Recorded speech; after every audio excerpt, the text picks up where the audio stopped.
Does he even belong here? The words cut through the soft shuffle of boarding passengers, sharp enough that a few nearby heads turned. A woman leaned toward her husband, her voice hushed but dripping with disdain.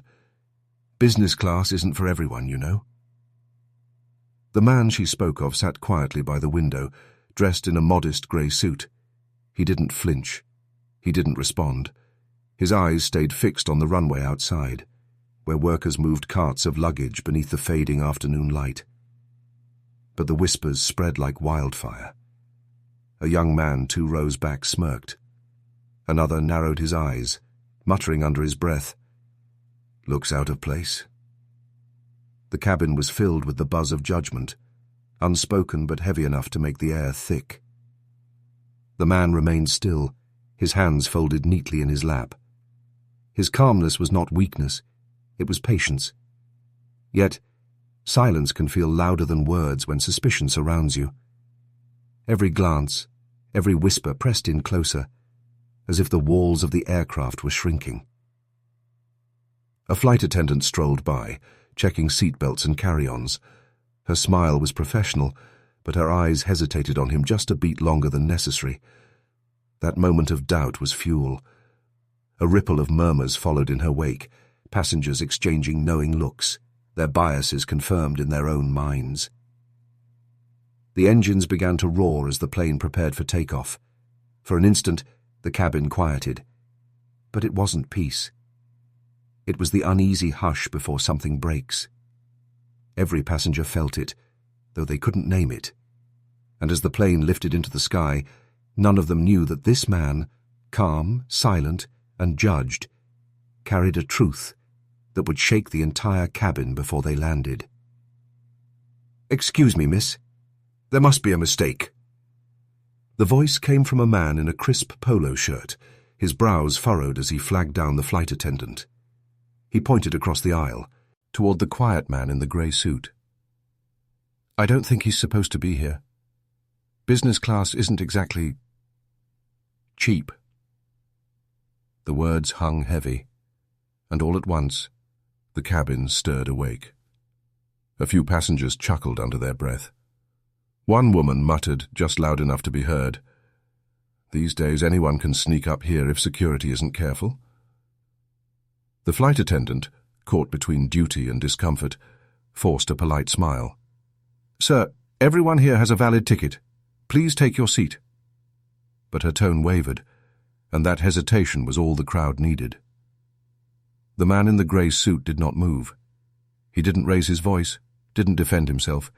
He simply adjusted his seatbelt and kept his eyes forward. His silence seemed to irritate them even more. "Why so quiet?" Another passenger chimed in, smirking. "Guilty conscience, maybe?" A young man leaned forward from 2 rows back, whispering not so softly.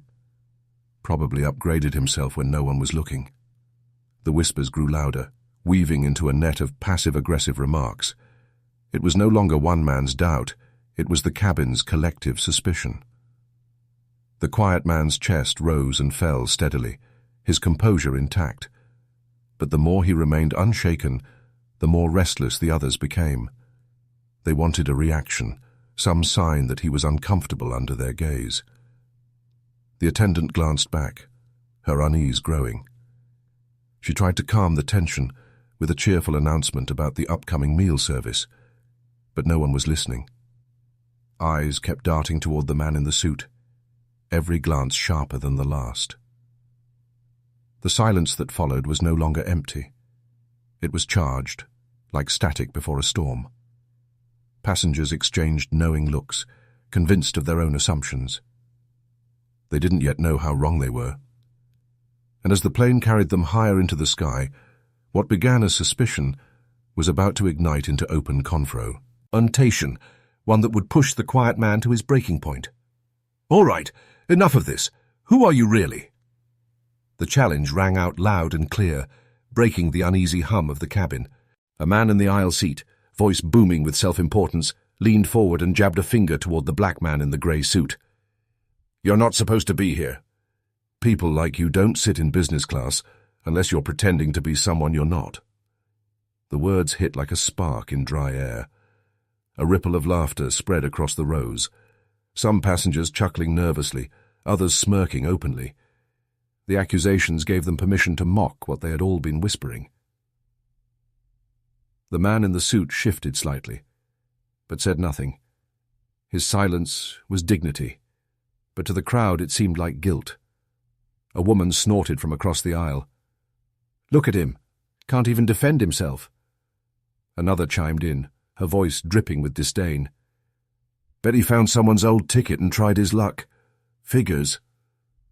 The laughter grew louder, the remarks sharper, each piling on top of the other until the air felt thick with cruelty. The man's face remained calm, but his eyes betrayed the sting. His jaw tightened, the only sign of the storm he was holding back inside. A flight attendant appeared, her professional smile cracking under the weight of the scene. She raised her hands gently. "Sir, please let's keep our voices down. Everyone here has been cleared for their seat." But her words carried no conviction, her tone too hesitant, too careful. The loud passenger smirked in triumph. "See? Even she's not sure. If you're really supposed to be here, then prove it. Show us something." The cabin fell silent, all eyes locking onto the man in the suit. He was no longer just another traveler. He was the spectacle. Their stares pressed down on him, demanding a performance. For a moment he said nothing. The silence stretched, and the humiliation deepened. The whispers returned, harsher this time, circling like vultures. His composure was still intact, but the weight of their prejudice was undeniable, heavy enough to crush any ordinary man. And yet, even as the taunts echoed, there was something in his stillness, an unshakable patience, something that hinted the story wasn't finished, because soon their laughter would die in their throats.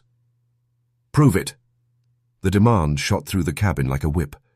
The man in the aisle seat leaned forward, his voice loud enough for every ear to catch. "If you really belong here, then show us who you are." The laughter that had filled the air moments ago went quiet, replaced by a sharp and hungry silence. Passengers shifted in their seats, eyes wide, waiting. They weren't looking for truth. They were waiting for failure. The black man in the grey suit sat motionless, his hands folded neatly in his lap. He looked neither shaken nor afraid. But the stares bore down on him with crushing weight, as if the whole plane demanded he stand trial. A woman sneered from across the row. "Thought so. He's got nothing." Another passenger chuckled under his breath. "Knew it was all an act." The man's jaw tightened, but he said nothing. His dignity stood in stark contrast to their jeers, and that contrast only fed the mob's energy. The louder voices pushed forward, fueled by the group's unspoken approval. Even the flight attendants froze. They hovered uncertainly in the aisle, caught between diffusing the hostility and appeasing the louder, bolder passengers. Their silence became complicity, a stage for cruelty to play out unchecked. The plane hummed steadily, engines carrying them higher, but inside the cabin, the air was electric with anticipation. Every eye was fixed on him, every second stretched, unbearable in its weight. The man slowly turned his gaze away from the window. His calm eyes scanned the crowd, lingering on those who laughed the hardest. He took a deep breath, steady and deliberate, as if measuring the perfect moment. The cabin leaned in, hearts quickened. The demand hung heavy. Prove who you are, or be broken beneath their prejudice. And in that instant, just before he moved, the silence became thunderous. Every passenger felt the tremble of what was about to come. Because this was no longer humiliation. This was the moment before revelation. The cabin waited, restless and cruel. The demand to prove it still echoed, hanging in the stale, recycled air like a challenge carved into stone. Every pair of eyes was locked onto the man in the grey suit, hungry for him to stumble, eager to see him fold. But instead, he moved with calm precision. Slowly, deliberately, he bent down and reached for the leather briefcase tucked neatly beneath his seat. The soft click of the latch snapped louder than thunder in the silence.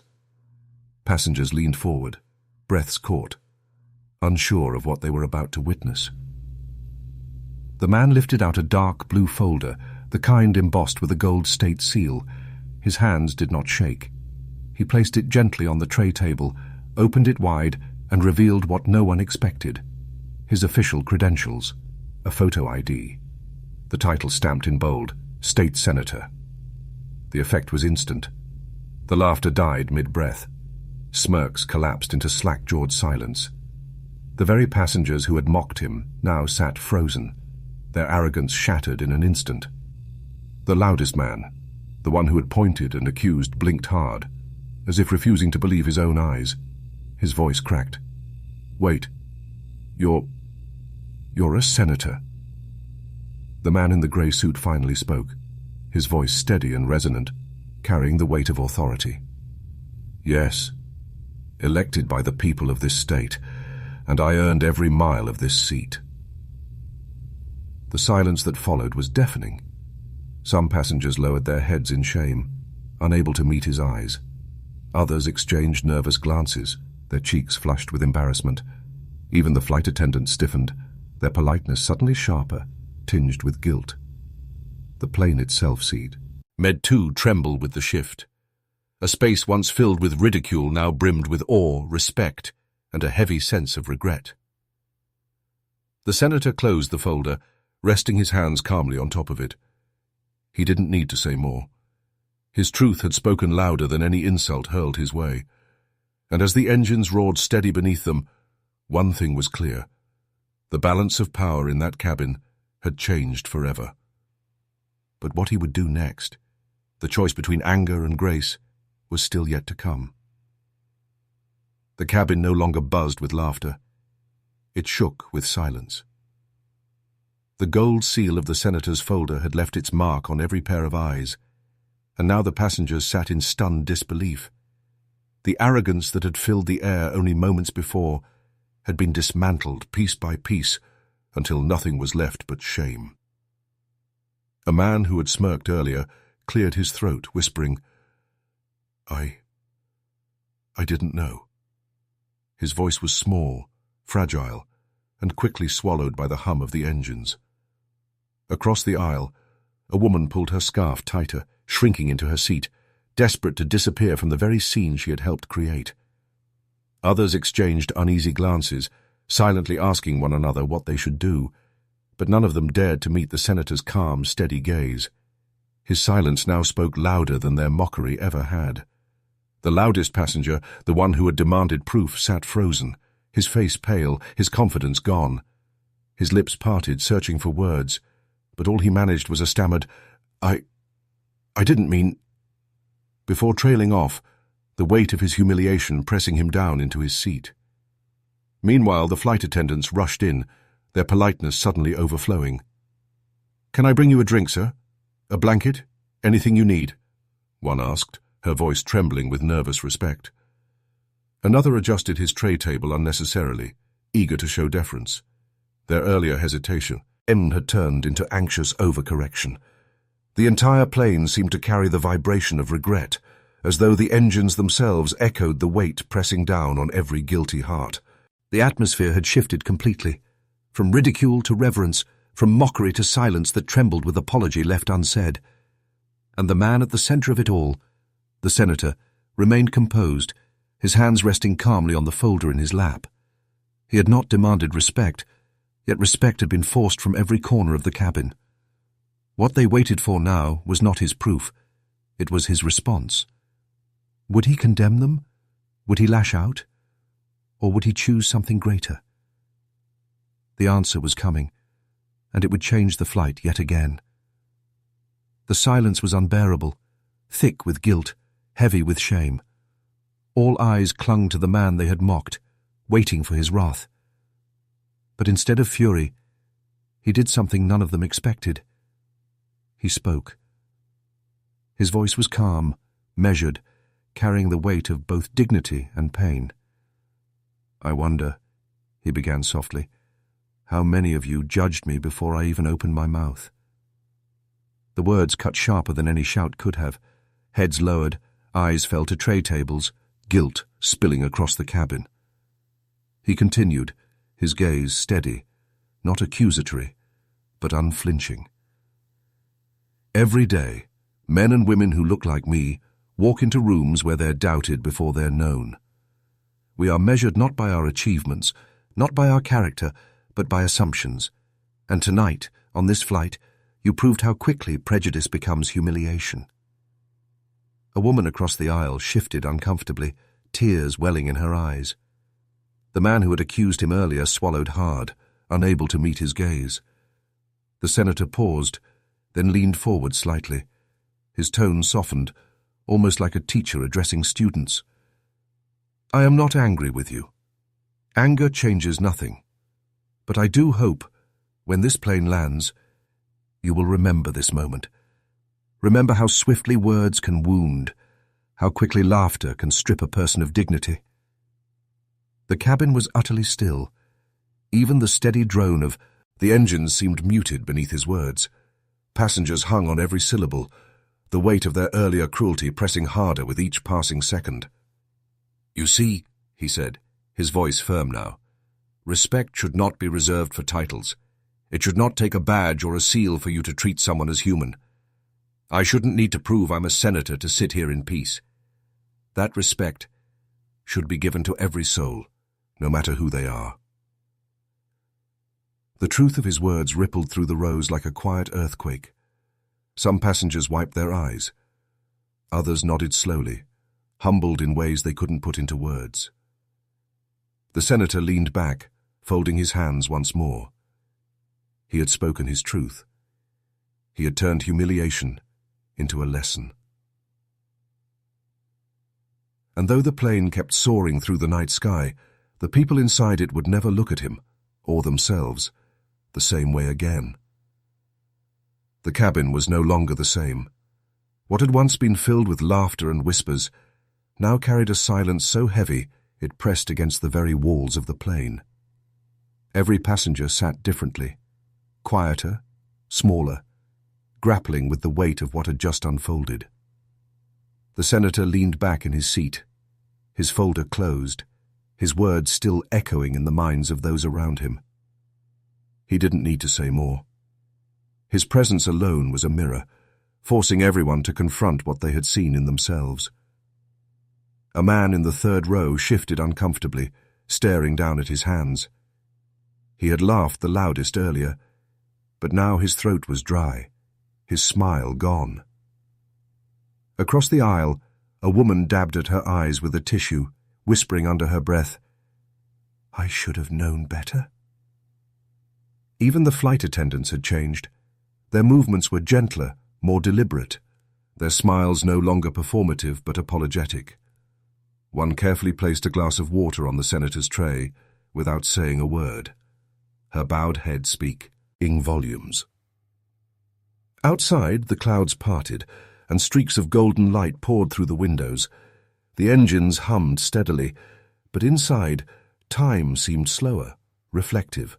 The passengers weren't thinking about their destinations anymore. They were thinking about the journey, the one that had unfolded inside their own hearts. As the captain's voice came over the intercom, "Ladies and gentlemen, we've begun our descent." A murmur of relief swept through the cabin. But it wasn't relief that the flight was ending. It was relief that they had been given a lesson they could never forget. No one dared to mock. No one dared to whisper. The plane landed in silence, a silence that carried more meaning than 1,000 apologies ever could. And as the wheels touched the runway, every soul aboard understood. This flight had not only carried them across miles of sky, it had carried them through prejudice, through shame, and into the humbling strength of grace under fire.